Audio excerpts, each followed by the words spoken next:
It is almost Christmas is coming. The goose is getting thin and thinner and thinner and thinner. We are paying more for less and less. We're going to talk to Christopher Snowden, former head of lifestyle economics at the IEA, and he joins me now. Christopher, welcome to the show. Hi. This shrinkflation, I've just tried a bit of Dickens, I think it was, maybe not, to explain this to our viewers. What is Christmas shrinkflation?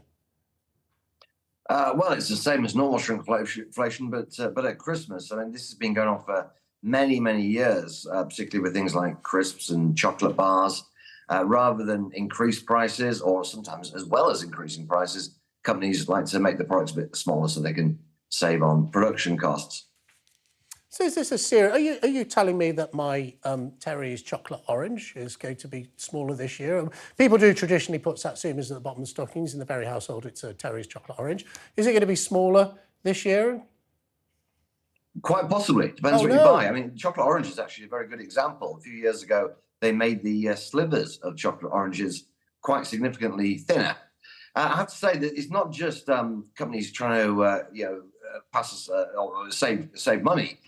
There also is a government element to this. Public Health England a few years ago launched a reformulation strategy in which they encouraged makers, particularly sugary foods, to reduce portion sizes. So yeah, if people think, and sometimes I think, when I buy things, my hand's getting bigger. What's going on here? Mars bars now are more or less the same size as the fun size Mars bars of my youth.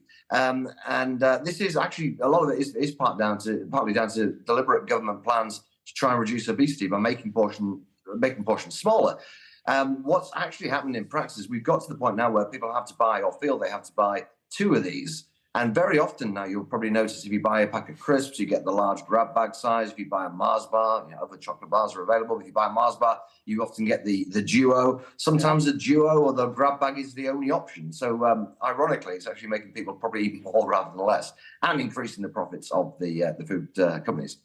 Well, there's a serious element to this, of course. Families spend hundreds of pounds, not just on their Christmas lunch and eating and drinking, but stockings for their kids. If in a cost of living crisis, if this is replicated across all parts of our economy, not least the food sector, where we've seen rampant food inflation, far outstripping other types of inflation, kids getting toys, books, is this going to be the most expensive Christmas ever for families? Yeah, I guess it will. And you're quite right to raise the issue of food inflation, which is, as you say, twice the rate of other price rises. Even though inflation is coming down, we've still got very, very high food inflation. We have had now for 2 years. Prices are not going to come down in real terms. Maybe 1 or 2 items might come down, but the cost of living crisis is absolutely real. It's horrible for families. Wages, fortunately, now on average are starting to go ahead of inflation, and I would expect that to continue probably for the next year. I would also expect to see inflation falling quite sharply, actually, over the course of the next few months. So I think we are over the worst of it. But to answer your question directly, yes, this absolutely is the most expensive Christmas. Christopher, also, just finally from you, I hear that your crackers are losing their zing or their snap. You tweeted, my first Xmas, we should probably put Christmas, you could have fitted that in, my first Christmas dinner of the year, and then this ridiculous piece of paper saying you've lost your snap. What's this all about?